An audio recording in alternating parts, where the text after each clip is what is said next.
Hello guys, welcome back to our YouTube channel. ఇది వచ్చేసరికి పిఎస్సికి సంబంధించి క్వశ్చన్ పేపర్ విత్ ఆన్సర్స్ అనమాట. వీటైతే చెక్ చేసుకోండి.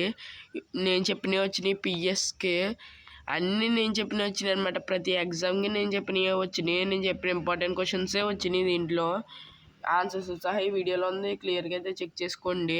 ఎస్7 కూడా పడే ఛాన్స్ ఉంది, జాగ్రత్తగా చెక్ చేసుకోండి. 1 మార్క్ క్వశ్చన్స్ అయితే ఖచ్చితంగా అయితే మార్చి అయితే ఇస్తాడు. 1 mark 2 mark maximum 4 mark 8 mark FA1కి FA2కి వచ్చినాయే ఇవ్వచ్చు. ఈసారి మీకు పబ్లిక్ ప్యాటర్న్లో ఉంటుంది, అంటే మీకు వెయిటేజ్ తెలుసు కదా, ఆ వెయిటేజ్ ప్రకారం SA1 అయితే ఉంటుంది. మీకు నార్మల్లో అయితే ఉండదు. మీకు పబ్లిక్కి సపోజ్ సోషల్ తీసుకుంటే 1 మార్క్ క్వశ్చన్స్ పబ్లిక్కి 12 వస్తాయి. ఇప్పుడు మనకి SA1 కూడా ఖచ్చితంగా 12 ఇస్తాడనమాట. అలాగే పిఎస్కి వేరు, ఎన్ఎస్కి వేరు అలా ఉంటాయన్నమాట. ప్రతి పేపర్కి వేరు వేరు వెయిటేజ్ ఉంటుంది. కొన్ని పేపర్స్కి ఈ లెసన్ నుంచి 8 మార్క్స్ క్వశ్చన్స్ వస్తాయని చెప్పేస్తాడు. తెలుగు, హిందీ, ఇంగ్లీష్కి అయితే అలా చెప్పడనమాట. ఇంగ్లీష్ మీరు బాగా ప్రిపేర్ అవ్వాలి. అలాగే మీరు ఇది చెక్ చేసుకోండి, వెరీ వెరీ మోస్ట్ ఇంపార్టెంట్ SA1కి. అలా మన ఛానల్ మీరు మంచి సపోర్ట్ ఇచ్చారంటే, నేను ఛానల్ బాగా గ్రో చేస్తే మీకు ఖచ్చితంగా అయితే నేను సపోర్ట్ ఇస్తాను. SA1కి రియల్ పేపర్స్ లీక్ అవుతే రియల్ పేపర్స్ పెట్టేస్తానమాట. అందుకని మన ఛానల్ ఇప్పుడే అందరు సబ్స్క్రైబ్ చేసి పెట్టుకోండి, చూసుకోండి. ఇవి మీకు వచ్చే ఛాన్స్ ఉంది, అందుకని చెప్తున్నాను.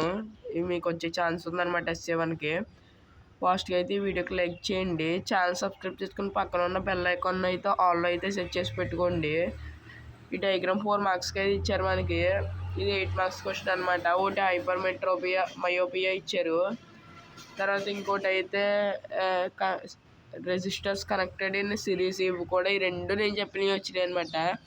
కాకపోతే 15th ఏ క్వశ్చన్ డైరెక్ట్గా అడగలేదు. లెటర్స్ క్లియర్గా చదువుతున్నాడు, ఫార్ ఆబ్జెక్ట్స్ క్లియర్గా చూడలేదని ఇచ్చాడు. సారీ, లెటర్స్ క్లియర్గా చూడలేదు, ఫార్ ఆబ్జెక్ట్స్ క్లియర్గా చూస్తున్నాడని ఇచ్చాడు. దాన్ని ఎలాగా రెక్టిఫై చేయాలని కూడా ఇచ్చాడు. అది మయోపియా అనమాట, కరెక్షన్ ఫర్ మయోపియా. దీంట్లో ఏ లెన్స్ వాడతారు?